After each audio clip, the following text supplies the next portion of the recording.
అదే దేవుని పేరు. ఈరోజు యేసు క్రీస్తు అని పేరు కలుగుంటే, యేసు క్రీస్తు పేరుతో దయ్యాలు ఎల్లగొట్టి రోగులను బాగు చేసి ప్రవచనాలు చెప్పి తీర్పు రోజున ఆయన ముందు నిలబడి, అయ్యా నీ నామములో మేము దయ్యాలు ఎల్లగొట్టలేదా, నీ నామములో యేసుక్రీస్తు నామములో మేము స్వస్థత చేయలేదా, యేసుక్రీస్తు నామములో మేము రోగులను బాగు చేయలేదా, ప్రవచనాలు చెప్పలేదా అంటే ఆయన ఎవరో తెలుసా? అసలు మీరెవరో కూడా నేను ఎరుగను. అక్రమము చేయవారులారా నా యొద్ద నుండి తొలగిపోండి.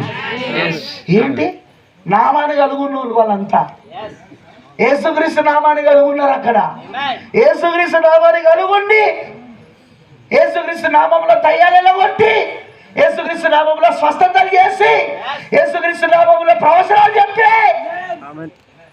యేసుక్రీస్తు నామంలో బాప్తిజమం పొందుకొని, యేసుక్రీస్తు నామంలో చర్చి పేరు పెట్టి,